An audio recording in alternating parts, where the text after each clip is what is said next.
We like this idea that you can see everything that a building is made of and how that might inform a future reuse of that material or adjustment of that building.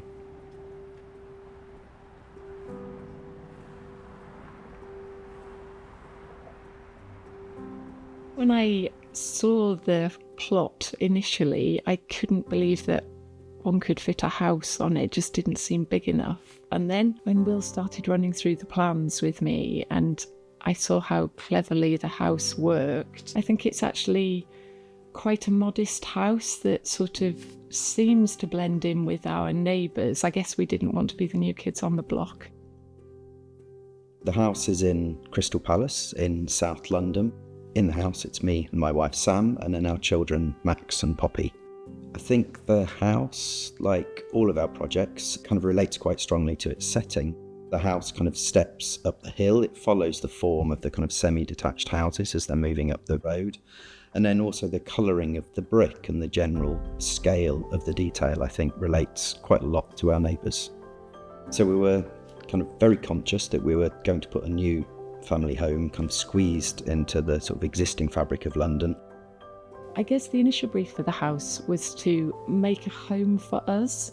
And with 2 growing children with lots of stuff, it was really nice to think about how we could live differently, so be less open plan. So you could have doors open, you could have doors closed, you could hide the clutter. And so I guess it was to just make something a lot more bespoke that worked for the Burgess family.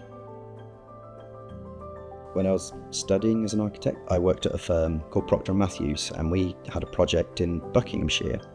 And the person that had helped them get that project also lived there, an architect called Peter Aldington. I remember being a kind of Part 1 student and looking around their house, Turn End, and this sense of how it's kind of built around them. And it was a self-built project. It's always stayed with me as a remarkable house, and the way that you could feel their life and everything that they'd seen and done was kind of contained within that house.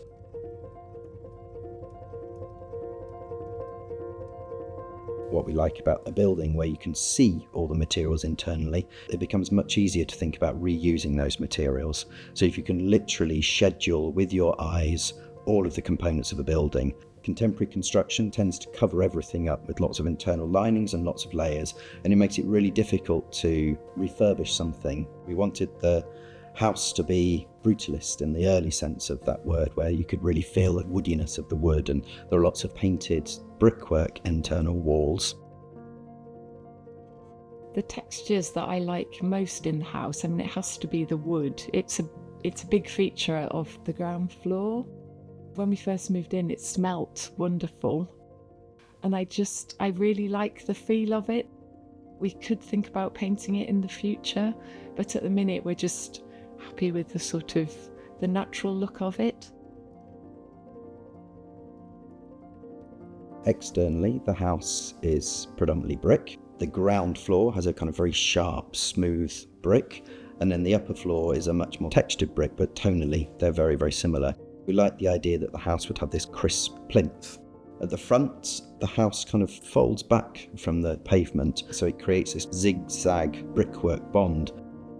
We really wanted this idea that perhaps we could keep evolving the house. It should have very basic finishes. So we kind of enjoy this notion that it's perhaps an unfinished house. By the front door, we have a green-black marble panel, and that sort of picks up on this tradition of much older buildings perhaps having the most exotic materials around their doorways. One of the key considerations was a large protected tree, a sycamore tree. We did an awful lot of research and work with an arboriculturist and a structural engineer. The house sits on a series of screw piles.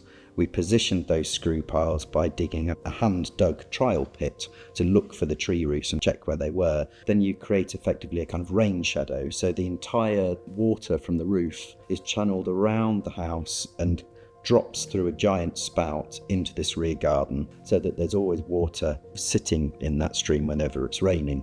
And then the rainwater slowly is dealt with on site. So all the rainwater stays on the site, none of it really gets discharged into the sewer system.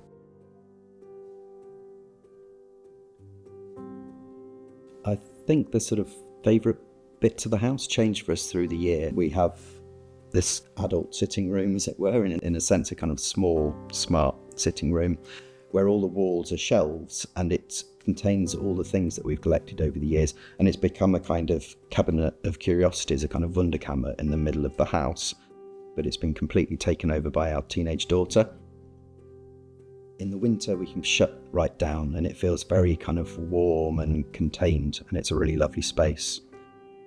In the summer the house kind of operates quite differently. That little snug room has a kind of sliding wall that opens up to the kitchen space, and then it's much more of a sense of kind of all day every day the doors are kind of left wide open, and we kind of move much more freely from a little outdoor sitting area, small outdoor kitchen, into our immediate kitchen.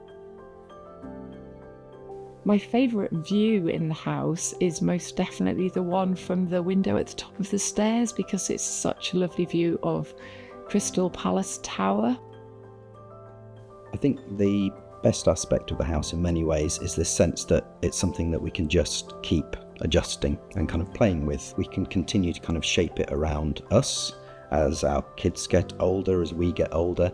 It really feels like it has that kind of open potential to do that for us. The sort of small scale details of a house do shape the people that live in them.